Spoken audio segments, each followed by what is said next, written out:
first, we need to talk about the greatest game of them all, the Super Bowl. And by the way, I didn't think it was a bad game. I really did not think it was a bad game. Everybody was complaining about the score, right? It was 13-3 Patriots. In my opinion, by far, the worst Super Bowl in my lifetime. And again, I've been watching the Super Bowl since Super Bowl 40. Well, 40 is the first time I ever watched it. First time I remember it is actually 41. The Colts-Bears Super Bowl. 40, I watched the Steelers-Seahawks, but I was too young to remember anything. Let's see. I was like 7 or 8 back then. Super Bowl 39 is the Eagles-Patriots Super Bowl, and that's when I became an Eagles fan. But really, the first Super Bowl I ever remember was Super Bowl 41. The worst Super Bowl I can ever remember growing up here is Super Bowl 48. Seahawks-Broncos was way worse than this game. I would rather have a defensive game. And again, I'm an offensive mind. But I'm not an offensive mind to the point where I want to give up 50 points as well. I would love to score 50, but I don't want to give up 50. I don't want the game to go 5 hours. I have class the next day. So to be honest, I kind of prefer the low-scoring game because of the fact it ended early and I got to settle down and, recuperate and get ready for class the next morning. And I know that's how a lot of people feel, but a lot of people also thought the game was boring, this and that. I thought it was pretty good defense. I will admit, the first half, it wasn't great. But the second half, it was pretty good. And I'll tell you something else. The halftime show, I didn't think was that bad either. Everybody was complaining about the halftime show, saying it was the worst ever. I liked the fire. I thought that was pretty cool. The halftime show last year, I thought was completely terrible, and that's the one that my Eagles were in. So maybe I was just too focused on the game. But last year, I thought was the worst halftime ever. This year, I didn't think it was. So again, this is where me, out of the box, this is where you guys don't like me because I tell the truth. And I'm Brandon Lewis, and I have my own world. Hence the name of the show, Brandon's World. That I disagree with everybody on this. I didn't think it was a terrible game. Now, here's the stats. Let me read you off these stats because I thought they were really interesting. Brady went 21 of 35. All right, you'll take that. But he only had 262 yards, 0 touchdowns, 1 pick. He was sacked 1 time, and he had a 71 rating, which really, for a quarterback, isn't that great. But let's compare it to Jared Goff. He went only 50% completion percentage, 19 of 38, 229, 0 touchdowns, 1 pick. He was sacked 4 times, and only had a 57.9 rating. Look, I thought New England really flustered Jared Goff, and I read a report online that said that reportedly Sean McVay in Jared Goff's headset was telling him where to go with the football. And if you guys don't know, in the NFL, when the play clock hits 15, the communication with the quarterback is off. So the coach can no longer talk to the quarterback in the headset. The quarterback has to figure out everything. So when the play clock would get under 15, and Sean McVay didn't get a chance to tell Jared Goff where to go with the ball, Jared Goff was done. Also, Jared Goff didn't have his first read open. He was done. You know what that shows me? Jared Goff is a product of Sean McVay. And by the way, Sean McVay only scored 3 points. I was tweeting about it all throughout the game. The fact that Doug Peterson scored 41 points, Sean McVay only scored 3, but Sean McVay is a boy genius. We'll get to that later. But the point is, to me, that shows that Jared Goff has not developed.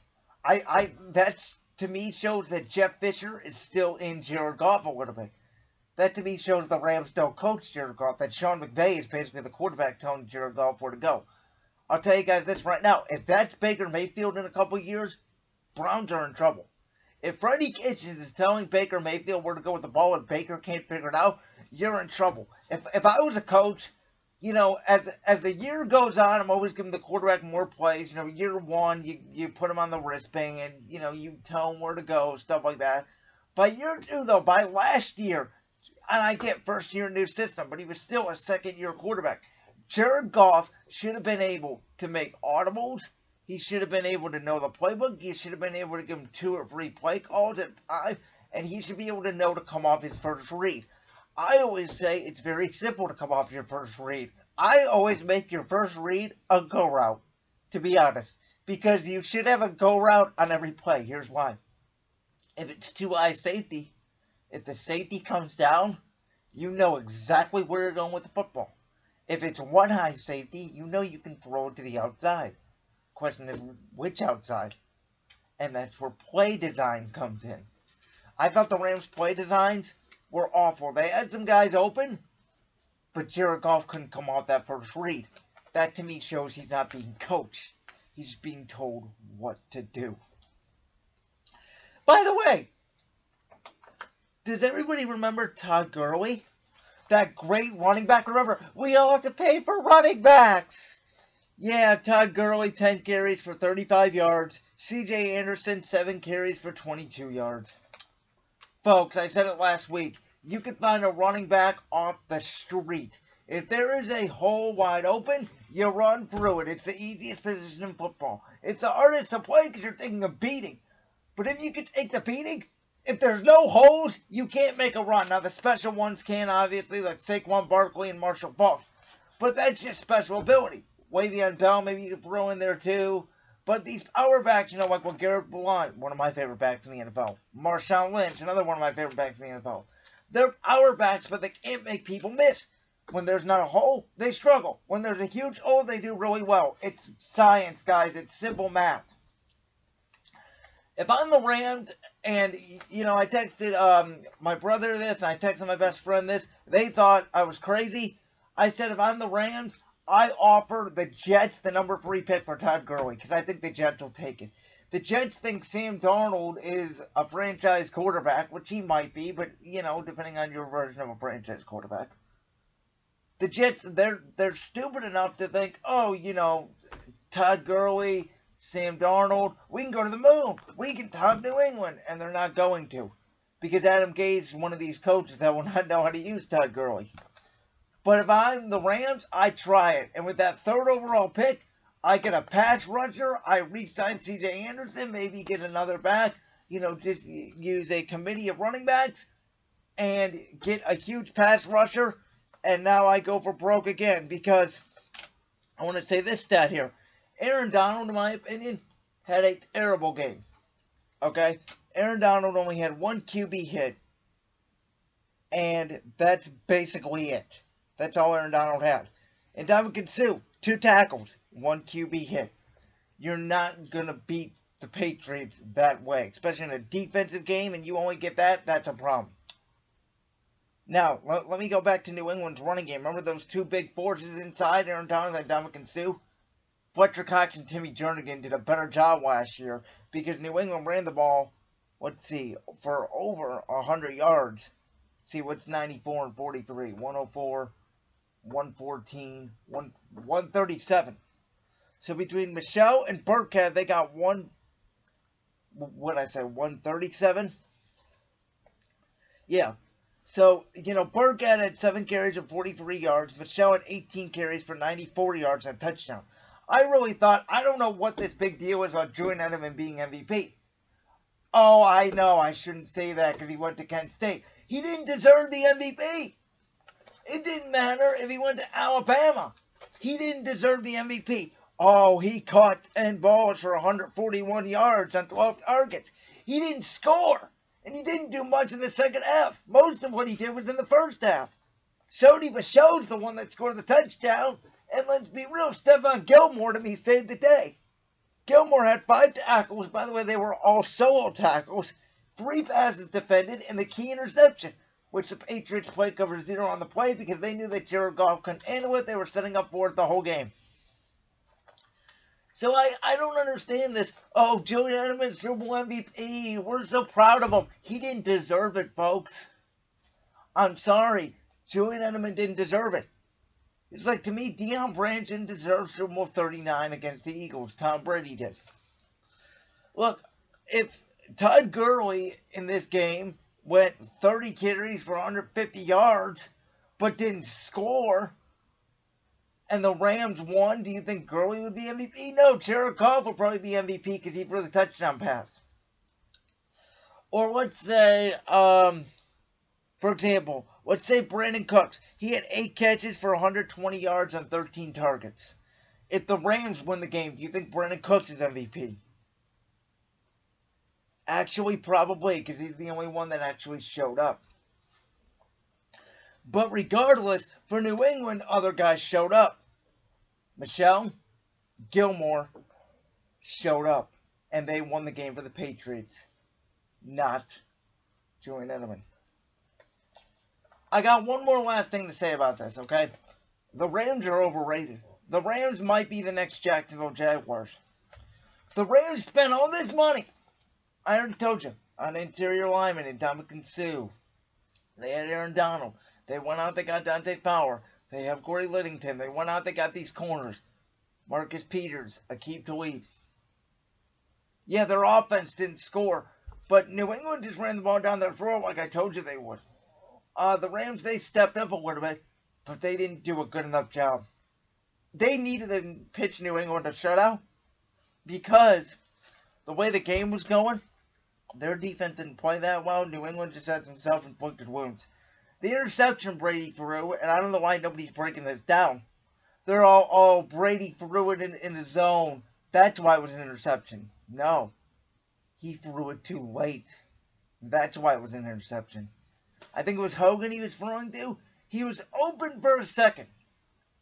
But Brady threw it too late when he came back off his read. That's why. You could see in the replay, and Tony Romo was breaking down the tape. Tony Romo could have been MVP. He was more entertaining than what was going on the field.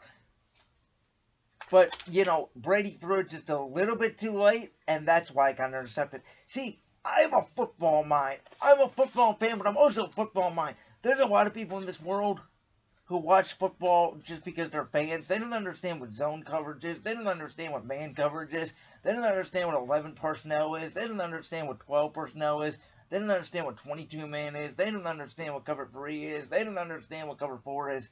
I understand all that. So I'm playing a game for a quarterback's mind. Again, I'm an offensive mind. And I'm telling you right now, if Brady would have thrown that ball a second earlier, it's completed. And the Patriots probably score on the drive, and the game's probably over right there. Rams caught a break. They couldn't capitalize it. There goes the game. The Rams, to me, they were overrated the whole year. And I'm really impressed with New England. New England, I didn't think they were making it to the Super Bowl without Josh Gordon. Look what Tom Brady did in this game. Tom Brady, you know who he could throw to? Julian Edelman and Gronk, a broken down man who made one catch that really Tom Brady hit him right in the hand, so that pass is not complete. Tom Brady made the perfect pass to Gronk late in the game that set up the touchdown. If Brady does not make that pass perfect, that pass is not complete because Gronk really cannot run anymore. And he could throw to a little slot guy in Julian Edelman, and he could throw to a little guy in the backfield in James White, who really, I think, only caught 2 passes. His stats were so irrelevant, I didn't even have him down on my sheet. That's what Tom Brady had to throw to. Chris Hogan didn't do nothing, and that's Tom Brady's supporting cast. Folks, this was like LeBron getting to the finals. The Rams were like the Celtics.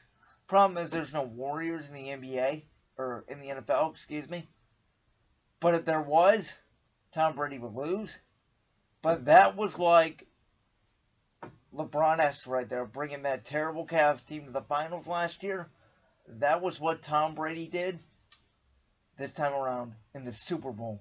That's his greatest accomplishment, and that's why, folks, he is the GOAT.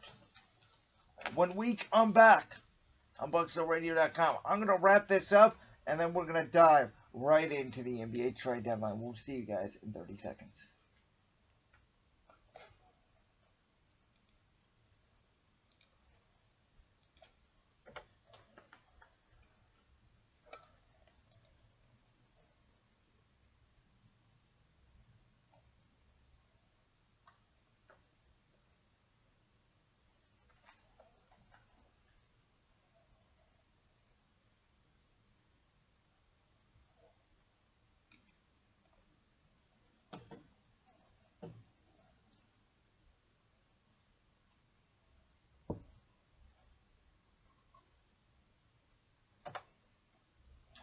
Alright, thank you. So yes, Class Day is this weekend going on at Kent State. I'm going to be reading a live read later about it to let you guys know more.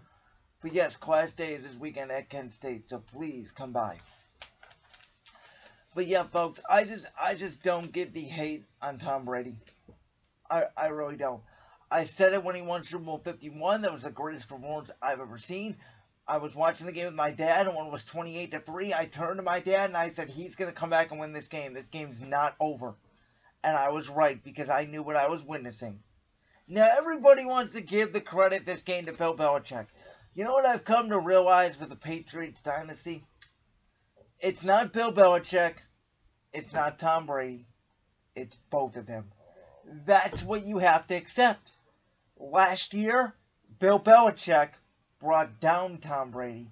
If Bill Belichick gives up just 32 points to Nick Foles, the Patriots win the Super Bowl. This year, if Bill Belichick gives up 12 points, the Patriots still win the Super Bowl.